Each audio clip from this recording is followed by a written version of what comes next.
اعوذ باللہ من الشیطان الرجیم بسم اللہ الرحمن الرحیم۔ السلام علیکم ناظرین، میں ہوں آپ کا ہوسٹ محمد عقیل اور ہمارے اس چینل میں خوش آمدید۔ ناظرین اکرام، یہاں پر ایک سوال کیا جاتا ہے کہ تبلیغ میں جانے والوں کا اپنے بچوں کو کیوں اکیلا چھوڑ دیا جاتا ہے۔ ناظرین سب سے پہلے تو اس کا سوال یہ ہے کہ کبھی بھی اکیلے بچوں کو تبلیغ میں نہیں ساتھ لیا جاتا، بلکہ وہ اپنے بڑے بھائی یا اپنے باپ کے ساتھ جاتا ہے۔ کبھی بھی اکیلے بچے نابالغ بچوں کو تبلیغ میں نہیں لیا جاتا۔ کم از کم بچے کی عمر 15، 16 یا 17 سال یعنی بالغ ہو تو پھر بچے کو تبلیغ میں بھیجا جاتا ہے۔ ہاں، دین سیکھنے کے لیے مدرسے میں بچہ نابالغ عمری کی عمر میں جا سکتا ہے۔ اور دوستو، تبلیغی جماعت میں بچوں کو ہر طرح کی ٹریننگ دی جاتی ہے جو کہ آنے والے حالات کے بارے میں بچہ پوری طرح سے تیار ہو سکے، یعنی اسے ہر چیز کا معلوم ہو کہ کافر کی چال کیا ہوتی ہے اور مسلمانوں کو کن کمزوریوں سے مارتا ہے، اور وہ کافر سے جنگ لڑنے کے لیے بھی یہ تیاریاں سیکھتے ہیں، اور یہ ہر مسلمان کو ویسے بھی سیکھنا چاہیے۔ ہمیں اپنے مسلمانوں بچوں کو ایسی ٹریننگ دینی چاہیے جو کہ کافروں کے ساتھ جنگ لڑنے میں انہیں آسانی فراہم ہو سکے۔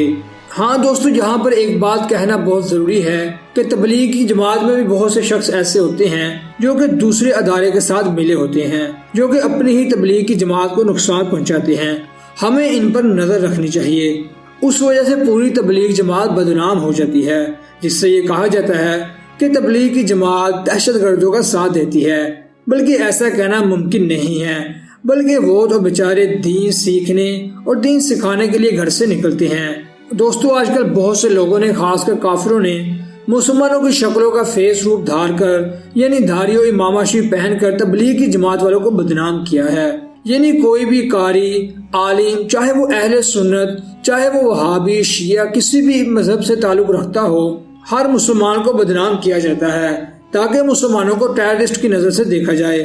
تو دوستوں، اگر قدیم تاریخ میں دیکھا جائے تو بہت سے مسلمان دھوکے کی وجہ سے مارے جاتے تھے، یعنی ان کی صفوں میں ایسے کردار پیدا ہوتے تھے جو کہ اپنے ہی لوگوں کا راز دوسرے لوگوں کو دیتے تھے اور اپنی صفوں کے لوگوں کو نقصان پہنچاتے تھے۔ اس لیے ہمیں چاہیے کہ ہم اپنی جماعت، کسی بھی جماعت ہو، چاہے وہ مسلمانوں کی کوئی بھی جماعت ہو، ہمیں ان پر گہری نظر رکھنی چاہیے تاکہ کوئی بھی غدار اپنے لوگوں کو نقصان نہ پہنچا سکے۔ ہاں، ایسا کہنا کہ تبلیغ کی جماعت صحیح نہیں، یہ کہنا ممکن نہیں ہے، یہ کہنا خود ہی اپنے ساتھ غلط ہے۔ تو دوستو، یہ تھی ہماری آج کی مختصر ویڈیو۔ ہم امید کرتے ہیں کہ آپ کو یہ بات کلیئر ہوگی۔ تو دوستو، ویڈیو پسند آنے کی صورت میں ہمارے چینل کو سبسکرائب، ویڈیو کو لائک اور شیئر کرنا نہ بھولیے گا، اور پاس ہی موجود بیل آئیکن کو بھی کلک کیجیے تاکہ آپ کو ہماری ہر نئی آنے والی ویڈیو کا نوٹیفیکیشن ملتا رہے۔ اپنے دوستوں، رشتہ داروں، گردنواہ کے تمام لوگوں کا بہت خیال رکھیے گا۔ پھر ملتے ہیں ایک اچھی نئی ویڈیو کے ساتھ، تب تک کے لیے اللہ حافظ۔